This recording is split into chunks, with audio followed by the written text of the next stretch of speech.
مریم نواز قوم کی بیٹی قوم کی آواز،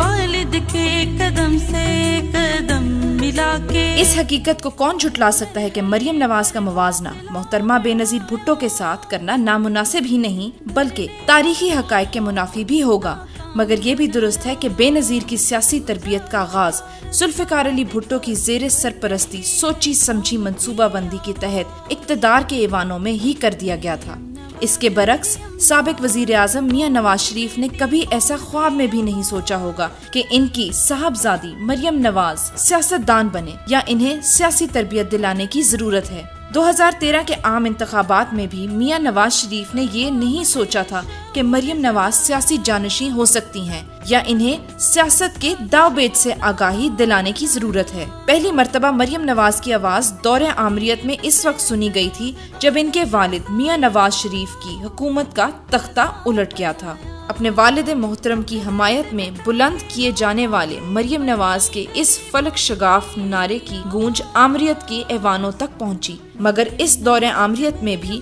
مریم نواز کی اس نعرہ کو قطعی طور پر غیر سیاسی تصور کیا گیا، اور حقیقت بھی یہی ہے کہ مریم نواز کا آج سے 19 سال پہلے لگایا جانے والا نعرہ اس قدر غیر سیاسی تھا کہ اس میں صرف اور صرف باپ سے بیٹی کی والہانہ محبت و عقیدت کی جھلک نمایاں تھی۔ مریم نواز اپنے والد کے قدموں کے نشانات پر چلتی ہوئی آج اپنے والد کے قدم کے ساتھ قدم ملا کر چل رہی ہیں، بلکہ یہ کہنا زیادہ بہتر ہوگا کہ اب وہ اپنے والد محترم سے بھی 2 قدم آگے بڑھ کر ایک نئی تاریخ رقم کر رہی ہیں۔ وہ پڑھی لکھی ہیں، جار مزاج ہیں، اور اپنے موقف سے پیچھے ہٹنا بھی ان کی طبیعت کے حصہ نہیں۔ میرے بھائیوں اور بہنوں، ہاتھ اٹھا کے وعدہ کرو،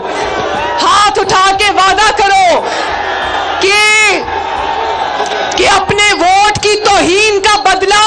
2018 کے الیکشن میں مسلم لیگ نون کو ووٹ دے کے لوگے۔ مریم نواز اپنے طور اس وقت سیاسی میدان میں آئیں جب 2011 میں پی ٹی آئی کے چیئرمین عمران خان نے اپنی نوکیلی اور مخالفانہ سیاست کے عروج پر پہنچ کر اقتدار کے ایوانوں کے لیے خطرے کی گھنٹیاں بجا دیں۔ عمران خان نوجوانوں کی آواز بن کر ابھرے، اسی لیے ان کا راستہ روکنے کے لیے مریم نواز کو نوجوانوں کے حقوق کی بجا طور پر نمائندہ رہنما کی حیثیت سے سامنے آنا پڑا۔ مریم نواز قوم کی بیٹی قوم کی آواز، والد اور دیکھتے ہی دیکھتے مریم نواز نوجوان نسل کے دلوں کی دھڑکن بن گئیں۔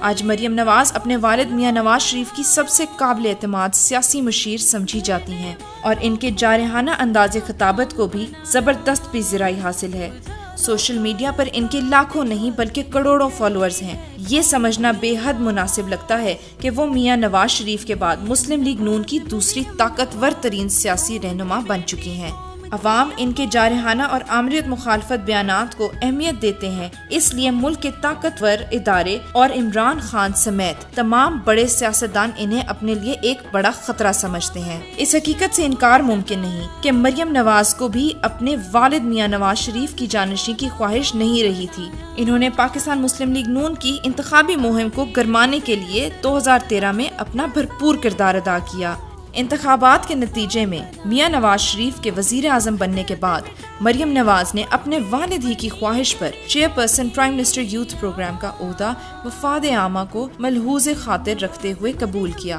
اور اس بامقصد کار خیر کو قابل رشک انداز سے یوں نبھایا کہ انہیں بین الاقوامی فورمز پر بھی مقبولیت حاصل ہونے لگی۔ مریم نواز نے بحیثیت سیاسی رہنما تنہا پہلی کامیابی ضمنی انتخابات میں اپنی علیل والدہ بیگم کلثوم نواز کو قومی اسمبلی کی رکنیت دلا کر حاصل کی۔ آج مریم نواز اپنے والد میاں نواز شریف کی طرح ناکردہ گناہوں کی پاداش میں ثابت قدمی سے سزا بھگت رہی ہیں، مگر ان کی سیاسی جدوجہد اور جارحانہ انداز بیان ان کی سنہری سیاسی مستقبل کی نوید سنا رہا ہے۔ مریم نواز